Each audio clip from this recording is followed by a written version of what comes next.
The Rohingya crisis is a humanitarian crisis of epic proportions. Former Premier and Liberal leader Bob Rae is heading to Myanmar on behalf of the Canadian government as Canada's special envoy. I took a walk with him downtown to understand his plan, but first, here's a refresher on what's going on there. 600,000. That's roughly the population of Hamilton, Ontario. And that's how many Rohingya Muslims have fled to Bangladesh, which is now home to the world's largest refugee camp. Most are women and children, all fleeing their homes and villages in Myanmar because of a military campaign the UN calls a textbook example of ethnic cleansing.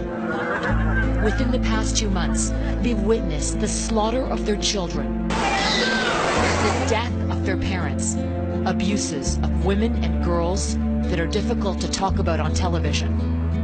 Now, they are crammed in camps where many do not have access to clean water or food.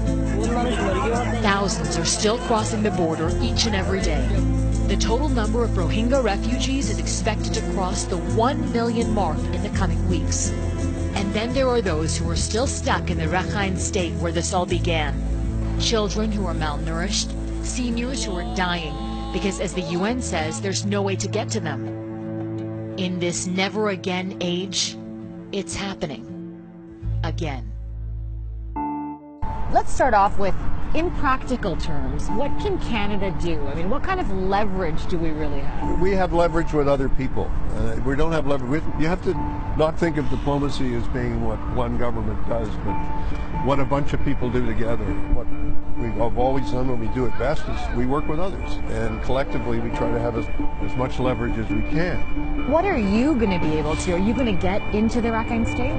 Well, we're hoping so. There's no guarantees, and often these things are only decided at the last minute. Why Myanmar? I mean, did we have a special envoy to Syria, for example? No, maybe we should have. One of the questions that people need to have is, in order to prevent worse violence from happening, the world needs to be able to respond. This is not just a few bad people doing something. Violence of this kind doesn't happen unless a lot of people are persuaded that the only way to deal with a crisis is to expel people, or in the worst circumstances, to kill people. I want to ask you about Aung San Suu Kyi. You've met her. What do you make of her response, or lack of response? Well, I think she's in a very difficult situation. I think a lot of people have misunderstood the nature of her role and the challenge that she's facing. She is the daughter of the founder of modern Burma, Myanmar. But she does not sit in the seats of power. The army has controlled that country since 1962. Not every place is just like Canada. I mean, we can't just say, well, why can't you just do this the way you and I are talking on the street here?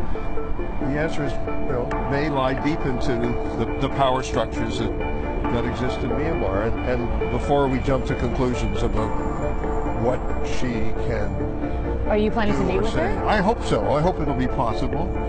That's going to be up to her and up to the government, I guess, to decide.